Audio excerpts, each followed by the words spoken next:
Hello अस्सलाम वालेकुम, फिर से खुश आमदीद कहती हूँ आप सबको। हमारे आज के प्रोजेक्ट का नाम है इंस्पेक्टर गैजेट। मूवी के स्टार्ट में एक जॉन ब्राउन नाम का आदमी दिखाया जाता है जो हमेशा की तरह दिन में ही ख्वाब देख रहा है। लेकिन आप सबको बता दूं कि जॉन ही वो आदमी है जो आगे जाकर इंस्पेक्टर गैजेट बनने वाला है। ये हमेशा से एक पुलिस इंस्पेक्टर बनना चाहता है। वो अपने सपने में एक मुसाफिरों से भरी हुई बस को बचाने की कोशिश कर रहा है जो रोड क्रॉस करने वाले बच्चों के साथ टकराने वाली है, और इन बच्चों के साथ एक छोटा सा डॉगी भी है और ये बस को रोककर उन बच्चों को बचा लेता है। फिर अचानक से जब उसकी आंख खुलती है तो वो देखता है कि उसका डॉगी उसके मुंह को चाट रहा है। उसकी छोटी भतीजी पैनी हमेशा उसको सपोर्ट करती है और जॉन भी अपनी भतीजी की वजह से ही पुलिस इंस्पेक्टर बनना चाहता है ताकि वो अपनी भतीजी के दोस्तों को इम्प्रेस कर सके, और ऐसा करने से पैनी की इज्जत उसके दोस्तों में और ज्यादा बढ़ जाएगी। लेकिन अभी जॉन एक रोबोटिक लेबोरेटरी में सिक्योरिटी गार्ड की जॉब करता है और उधर लेबोरेटरी में ब्रैडफोर्ड और उसकी बेटी ब्रेंडा दोनों एक रोबोटिक पाँव डिजाइन करने की कोशिश कर रहे हैं। इसके लिए वो अपने दिमाग को इस्तेमाल कर रहे हैं लेकिन वो नाकाम हो जाते हैं। अब ब्रेंडा के वालिद आर्टेमिस पाँव को अपने दिमाग की बजाय दिल से इस्तेमाल करने की कोशिश करते हैं और वो कामयाब हो जाते हैं। फिर वो दोनों बहुत ज्यादा खुश हो जाते हैं और ब्रेंडा कहती है कि ये टांग तो हमारे दिमाग के बजाय हमारे दिल के जरिए काम कर रही है। और जब ब्रेंडा बाहर जा रही होती है तो जॉन सिक्योरिटी कैमरा के जरिए उसको देख रहा होता है और जॉन ब्रेंडा को पसंद भी करता है। फिर वो अपने सीनियर से पूछता है कि मुझे जरूरी काम है तो क्या मैं बाहर जा सकता हूँ। इजाजत मिलने के बाद जहाँ पर ब्रेंडा होती है उसके जाने से पहले वो वहाँ पर चला जाता है, उसको अपना नाम वगैरह बताकर उससे बात करने की कोशिश करता है। वो ब्रेंडा को इम्प्रेस करने के लिए चांद सितारों की बात करता है लेकिन ब्रेंडा तो बहुत आगे पहुंच जाती है और वो गैलेक्सीज की बात करना शुरू कर देती है। लेकिन हम जानते हैं कि जॉन को गैलेक्सीज के बारे में कुछ भी नहीं पता है। फिर बात करते हुए ब्रेंडा को याद आता है और वो कहती है अरे अरे मैं तो अपनी गाड़ी की चाबी ऑफिस में ही भूल आई हूँ, और ये कहकर वो जॉन को अकेला छोड़ के वहाँ से चली जाती है। उसके बाद एक स्कोलेक्स नाम का आदमी उसके लिए बुरे कामों में साथ देने वाला उसका नौकर साइक्स दोनों गाड़ी में घूम रहे होते हैं और वो काफी टाइम से ब्रेंडा पर नजर भी रख रहा है। दरअसल वो दूसरी कंपनी का आदमी है और वो उनकी रिसर्च को चोरी करना चाहता है। और फिर स्कोलेक्स रिमोट से चलने वाले रोबोट्स को अंदर भेजता है और वो रोबोट्स सिर्फ रोबोटिक पाँव को ही नहीं चुराते बल्कि वो ब्रैडफोर्ड को भी जान से मार देते हैं। और ये सब कुछ स्कोलेक्स अपनी वैन में बैठकर कंट्रोल कर रहा होता है। फिर जॉन ब्राउन लैब में आता है और देखता है कि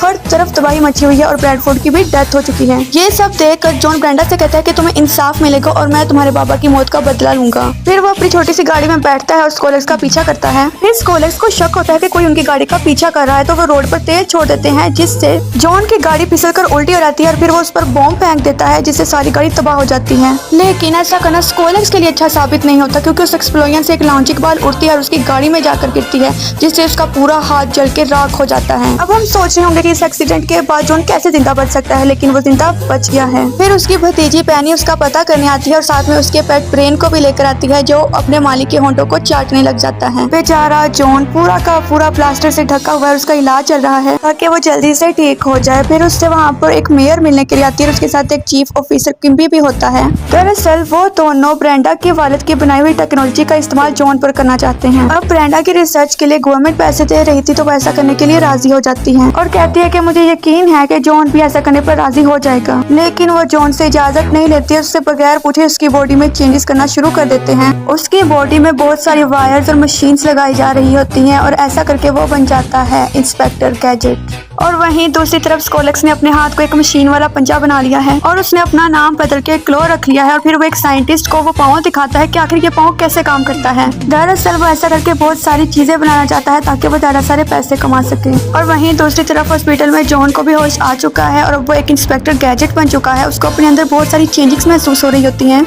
उसके बाद उसका अंगूठा लाइटर में बदल जाता है। उसे लगता है कि शायद उसके अंगूठे में आग लग गई है, लेकिन फिर उसे महसूस होता है शायद ये दवाइयों का असर है। और फिर अचानक ही उसके पाँव से एक मिसाइल निकलता है जो इधर उधर घूमना शुरू कर देता है, लेकिन उससे किसी को भी कोई नुकसान नहीं पहुंचता। इंस्पेक्टर गैजेट बनने की वजह से उसकी पूरी बॉडी गैजेट में बदल चुकी है। उसके बाद उसको ब्रेंडा मिलती है और उसको बताती है कि अब वो एक पुलिस ऑफिसर बन चुका है। उसकी पूरी बॉडी में गैजेट्स ही गैजेट्स हैं और कहती है कि तुम फिक्र मत करो, मैं तुम्हें ये सब कुछ समझाने में तुम्हारी मदद करूंगी। तो अभी अचानक उसका सर ऊपर छत में घुस जाता है और फिर स्कोलेक्स की लैब दिखाई जाती है जहाँ पर ब्रेंडा के बनाए गए रोबोट्स को चेक किया जा रहा होता है। स्कोलेक्स रोबोट को अपने दिमाग के जरिए काबू करने की कोशिश करता है मगर वो अपनी जगह से हिलता भी नहीं है। लगता है कि इनके पास दिल ही नहीं है। दरअसल इनके पास वो चिप नहीं है जिसके जरिए रोबोट्स को कंट्रोल किया जाता है। फिर ब्रेंडा दिखाई जाती है जो इंस्पेक्टर गैजेट को बता रही है कि वो काम कैसे करता है। वो ये सब सिखाने के लिए एक किताब निकालती है, उसके बाद एक अलमारी से सूट भी निकालती है। इसके बाद वो जॉन को लेकर जांच करने के लिए पहुंच जाती है। दरअसल वो नई पावर्स को देखना चाहती है। फिर वो कहती है जॉन मान लो कि यहाँ पर एक चोर है तो तुम उसको पकड़ने के लिए क्या करोगे। फिर जॉन जादुई मंत्र बोलता है। दरअसल वो अपने अंदर से ग्रीस निकालना चाहता है लेकिन इसकी बजाय उसके अंदर से टूथपेस्ट निकलना शुरू हो जाती है जो सारी ब्रेंडा के ऊपर बिखर जाती है और ब्रेंडा पूरी टूथपेस्ट में ढक जाती है। अब पावर्स पर काबू पाने के लिए उसे एक गुरु के पास भेजा जाता है। दोनों साथ मिलकर मंत्र पढ़ रहे होते हैं तो गुरु के कहने पर जॉन अपना हाथ बाहर निकालता है, लेकिन वो कुछ ज्यादा ही बाहर निकाल लेता है और वो जाकर गुरु को लगता है और फिर बाबा बेहोश हो जाता है और उसको हॉस्पिटल लेके जाया जाता है। उसके बाद ब्रेंडा जॉन को उसकी नई गाड़ी दिखाती है जिसका नाम गैजेट मोबाइल रखा गया होता है और ये गाड़ी खुद भी चल सकती है, मतलब अपने आप ही उसकी लाइट्स घूम सकती हैं, वो अपने आप ही सब कुछ कर सकती है। उसके बाद जॉन गाड़ी को चलाने की कोशिश करता है लेकिन उससे गाड़ी काबू ही नहीं होती और साथ ही में गाड़ी ताना मारने वाली बातें भी कर रही होती है और फिर चलते रहते वो दो चोरों के पास पहुंच जाते हैं। गाड़ी को समझ आ जाती है कि वो दोनों कार चोरी कर रहे हैं, लेकिन जॉन को समझ नहीं आती कि वो दोनों जेल से भागे हुए कैदी हैं और यहाँ तक कि जॉन का ध्यान इस बात की तरफ भी नहीं गया कि उन दोनों ने कैदियों वाले कपड़े पहने हुए हैं। इस शरीफ को ये भी नहीं पता लगता कि वो दोनों गाड़ी चोरी करने लगे हुए हैं। वो दोनों जॉन से झूठ बोलते हैं। जॉन उनकी बात सिर्फ मानता ही नहीं है बल्कि अपने हाथ के जरिए चाबी बनाकर गाड़ी को खोलने में उनकी मदद भी करता है। गैजेट मोबाइल ये सब देखकर थोड़ी नाराज हो जाती है। गैजेट मोबाइल जल्दी से पुलिस वाला सायरन बजा देती है और लाइट्स लगा देती है जिसे सुनकर दोनों चोर वहाँ से भाग जाते हैं और फिर एक चोर के पीछे गैजेट मोबाइल जाती है और दूसरे के पीछे जॉन और चोरों को पकड़ लिया जाता है। इसके बाद गैजेट मोबाइल और जॉन की बहुत ज्यादा तारीफें होती हैं और अब उसे एक असली इंस्पेक्टर भी बना दिया गया है और ये पहला पुलिस इंस्पेक्टर है जो कि एक रोबोट है। कहा जाता है कि अगर ब्रेंडा ऐसे ही अपनी मेहनत जारी रखे तो आने वाले वक्त में बहुत सारे पुलिस इंस्पेक्टर रोबोट्स होंगे। और फिर ये बात स्कोलेक्स तक पहुंच जाती है तो वो इनकी रात वाली पार्टी को खराब करना चाहता है और वहीं दूसरी तरफ जॉन की भतीजी पेनी उससे रात की पार्टी के लिए तैयार करती है और उसे मालूम होता है कि जॉन ब्रेंडा को पसंद करता है और फिर इस बारे में वो जॉन से पूछती है तो जॉन उसे इनकार नहीं करता। वो कहता है कि हाँ तुम ठीक कह रही हो और फिर पेनी कहती है कि आपको उसके सामने वैसा ही बन के रहना जैसा कि आप असल में हो। फिर रात को पार्टी में जॉन के पास ब्रेंडा आती है और उसे कहती है क्या तुम मेरे साथ डांस करोगे और फिर वो दोनों डांस करते हैं, लेकिन उसी वक्त स्कोलेक्स वहाँ पर आ जाता है और ब्रेंडा से डांस करने को कहता है और कहता है कि क्या तुम जानती हो कि मैं भी हार्वर्ड यूनिवर्सिटी से पढ़ के आया हूँ। ये सुनकर ब्रेंडा बहुत खुश होती है क्योंकि वो भी वहाँ की स्टूडेंट थी। इनकी बातें सुनने के लिए जॉन अपना लग होने वाला कान ब्रेंडा के पास लगा देता है, लेकिन ऐसा करना उसे महंगा पड़ जाता है और फिर जब वो ब्रेंडा के पास आता है तो वो देखता है कि ब्रेंडा कुछ ज्यादा ही खुश है और स्कोलेक्स ने ब्रेंडा को एक बहुत अच्छी नौकरी की भी पेशकश की है, लेकिन उसके लिए उसे अपनी रिसर्च से बहुत दूर जाना होगा। जॉन को ये बात अच्छी नहीं लगती है और वो उदास हो जाता है। तभी वहाँ पर मेयर आती है। दरअसल वो जॉन और बाकी पुलिस ऑफिसर के साथ पिक्चर्स बनाना चाहती है। मौका देखते ही जॉन पुलिस ऑफिसर से पूछता है कि आपके पास कोई ऐसा केस है जिस पर मैं काम कर सकूं, लेकिन बेचारे को बहुत ही छोटे छोटे काम दिए जा रहे होते हैं जैसे कि बिल्ली को बचाना वगैरह वगैरह। इसलिए वो चीफ ऑफिसर के पास जाता है और जाके कहता है कि मेरा अच्छे से इस्तेमाल नहीं किया जा रहा। तो वो कहता है कि तुम असली पुलिस ऑफिसर थोड़ी ना हो, इसलिए तुम्हें छोटे मोटे ही केसेस दिए जाएंगे। दरअसल वो पुलिस ऑफिसर घबराया हुआ है कि कहीं इंसानों को निकालकर रोबोट्स को ही पुलिस में भर्ती ना कर दिया जाए, इसलिए वो उसे वहाँ से जाने को कहता है। लेकिन जॉन हार नहीं मानता, वो खुद ही अपनी कोशिश करना शुरू कर देता है और वो फाइल्स में से ब्रेंडा के वालिद ब्रैडफोर्ड की फाइल को निकालता है। उसके बाद स्कोलेक्स की लैब दिखाई जाती है जहाँ पर स्कोलेक्स ने एक अपना ही रोबोट इंस्पेक्टर गैजेट बना लिया है जो बिल्कुल असली के जैसा लगता है, लेकिन ये वाला रोबोट सिर्फ लोगों को परेशान करने के लिए बनाया गया है, मदद करने के लिए नहीं। अब हमारा जो असली इंस्पेक्टर है वो एक ऐसी जगह पर जाता है फाइल पढ़ने के लिए जहाँ पर उसे कोई तंग न करे। फिर फाइल में से एक चीज मिलती है जो ब्रैडफोर्ड के पास से मिली थी जिस पर लिखा हुआ था SI। स्पेनिश में इसका मतलब होता है हाँ, लेकिन जॉन को महसूस हो रहा होता है कि कहीं ये गलत तो नहीं, शायद इसका असली मतलब कुछ और हो। फिर इसके बाद वो अपनी गाड़ी चला रहा होता है तो उसके पास एक बस आकर रुकती है जिसके ऊपर लिखा होता है SI यानी कि स्कोलेक्स इंडस्ट्रीज। ये देखकर जॉन समझ जाता है कि SI का मतलब स्कोलेक्स इंडस्ट्रीज है। तो फिर वो कहता है कहीं ब्रेंडा मुसीबत में तो नहीं।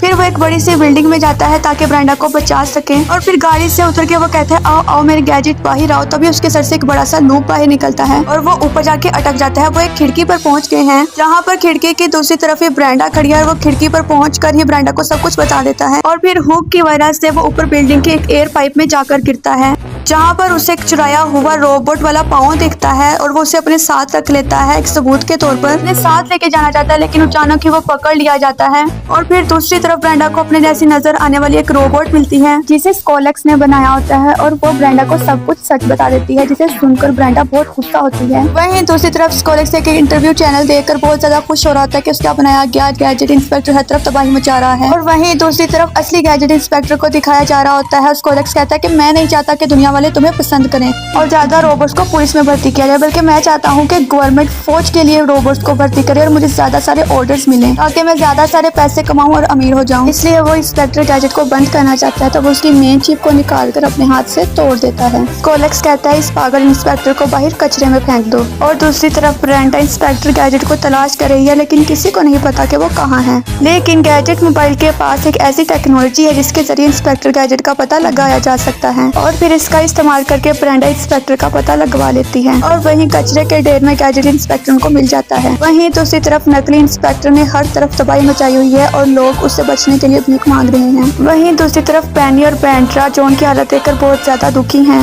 लेकिन वो दोनों देखकर हैरान रह जाती हैं कि जॉन जिंदा है। दरअसल जॉन को जिंदा रहने के लिए किसी चिप की जरूरत है ही नहीं, बल्कि उसे तो दिल की जरूरत है। और फिर वो सब स्कोलेक्स और उसके नकली गैजेट को रोकने के लिए निकल जाते हैं। गैजेट मोबाइल एक रॉकेट बन जाती है और वो जल्दी से स्कोलेक्स की गाड़ी के पास पहुंच जाते हैं और नकली इंस्पेक्टर स्कोलेक्स से अलहदा हो जाता है और तभी नकली और असली इंस्पेक्टर के दरमियान लड़ाई होती है। लग तो ये रहा होता है कि दोनों के दरमियान कोई खतरनाक लड़ाई होगी, लेकिन दोनों के गैजेट्स इस तरह के होते हैं कि कोई खतरनाक लड़ाई नहीं होती, बल्कि उन दोनों की लड़ाई तो काफी मजाकिया लग रही होती है। और दूसरी तरफ गैजेट मोबाइल स्कोलेक्स की गाड़ी का पीछा कर रही होती है और दोनों कारें एक दूसरे को टक्कर मार रही होती हैं और फिर दोनों की खतरनाक टक्कर होती है जिससे गैजेट मोबाइल का बुरा हाल हो जाता है। और फिर स्कोलेक्स ब्रेंडा को बाहर निकालता है, उसको अपने साथ लेकर जाने लगता है और फिर गैजेट मोबाइल जल्दी से इंस्पेक्टर गैजेट को कॉल करती है, जो कुछ हुआ होता है उसे बताती है। पेनी भी अंदर आती है ताकि वो जासूसी कर सके, तो उसे वहाँ पर साइक्स मिलता है जो सबूतों को खत्म करना चाहता है और वो रोबोटिक पाँव को फ्लश करके वहाँ से गायब करने की कोशिश कर रहा होता है। तो पेनी उसको बचपन की यादें याद दिलाकर उसका ध्यान भटकाने की कोशिश कर रही होती है, जिससे साइक उसकी बातों में आ जाता है। और वहीं दूसरी तरफ स्कोलेक्स अपने हेलीकॉप्टर पर भागने की कोशिश कर रहा होता है। उसने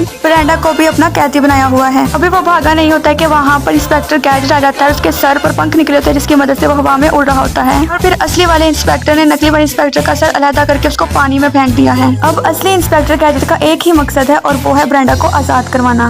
वो एक तीर फेंक के ब्रेंडा की हथकड़ियों को तोड़ देता है और फिर ब्रेंडा कोशिश करके इंस्पेक्टर गैजेट के ऊपर बैठ जाती है और फिर इस वजह से वो दोनों नीचे जमीन पर गिरने लगते हैं। तो जॉन अपना हर गैजेट बाहर निकालने की कोशिश करता है ताकि वो बच सके और फिर आखिर में एक पैराशूट की तरह की छतरी उसके सर से निकलती है और वो दोनों बच जाते हैं। और वहीं स्कोलेक्स भी अपनी पैराशूट की मदद से नीचे उतरता है, लेकिन वो गैजेट मोबाइल के अंदर बैठ जाता है और तभी वहाँ पर पुलिस आ जाती है। लेकिन जिन बातों का इल्जाम जॉन पर लगना होता है वहाँ पर साइक्स आ जाता है और सारा कुछ सच बता देता है और स्कोलेक्स पकड़ा जाता है। देखने से तो लगता है कि पेनी बहुत जल्दी बड़ी होकर एक जासूस बनेगी। वहीं दूसरी तरफ जॉन और ब्रेंडा भी इकट्ठे हो गए हैं और उनके इर्द गिर्द पटाखे बज रहे होते हैं, रोशनियां जल रही होती हैं। इसके साथ ही हमारी ये कहानी यहाँ पर खत्म होती है, लेकिन जाने से पहले आप सबसे कहना चाहूंगी अगर आप सबको हमारी वीडियोस पसंद आती हैं तो काइंडली लाइक शेयर कमेंट कर दें और सब्सक्राइब भी कर दें। Thank you so much for watching.